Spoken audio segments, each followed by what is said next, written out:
हमारा प्रश्न है, आश्रम के बारे में आप क्या जानते हैं? वैदिक धर्म या सनातन धर्म में प्राचीन काल में आश्रम व्यवस्था का बड़ा ही प्रचलन था।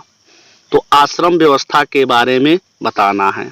हम बता दें कि अगर आश्रम शब्द का अगर अर्थ देखा जाए तो इसका अर्थ होता है पड़ाव।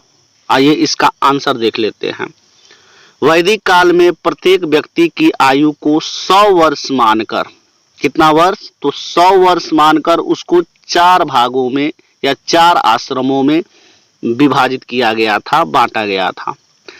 इन आश्रमों का विभाजन निम्नलिखित ढंग से किया जाता था। कहने का तात्पर्य है, जो वैदिक काल में या सनातन धर्म में या हिंदू धर्म में मनुष्य की आयु लगभग 100 वर्ष आंकी गई थी और उन 100 वर्षों को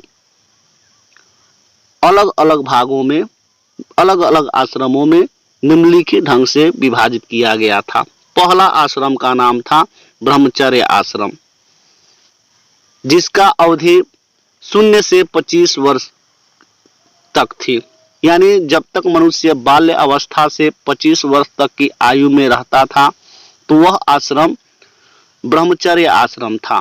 ब्रह्मचर्य का मतलब है इस आश्रम में मनुष्य रहकर अपनी पूरी तरह से इंद्रियों को वश में करके केवल शिक्षा ग्रहण करता था। दूसरा आश्रम है गृहस्थ आश्रम, जिसकी अवधि थी 25 से 50 वर्ष तक। यानी मनुष्य इस आश्रम में शादी विवाह करके संतान उत्पन्न करता था, अपना घर बसाता था, खेती गृहस्थी करता था। तो वह आश्रम था गृहस्थ आश्रम। चौथा आश्रम है वानप्रस्थ आश्रम। इसकी अवधि 50 से 75 वर्ष तक मानी गई है। वानप्रस्थ आश्रम कहने का मतलब है मनुष्य जब गृहस्थ आश्रम से थोड़ा परेशान हो जाता था, जब उसके पास समस्या आती थी तो कुछ दिनों के लिए वह वन में जाकर यानी जंगलों में जाकर चिंतन मनन करता था। उसके कुछ दिन बाद फिर वापस लौट आता था। तो वह आश्रम था वानप्रस्थ आश्रम। और चौथा और लास्ट आश्रम था संन्यास आश्रम, जिसकी अवधि 75 से 100 वर्ष तक आंकी गई थी।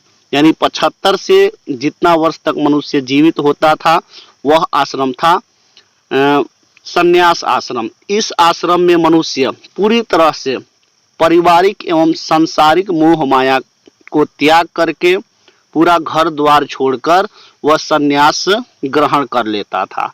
तो यह था हमारा आश्रम। अगर वीडियो अच्छा लगे तो वीडियो को लाइक, कमेंट और शेयर जरूर करें। धन्यवाद।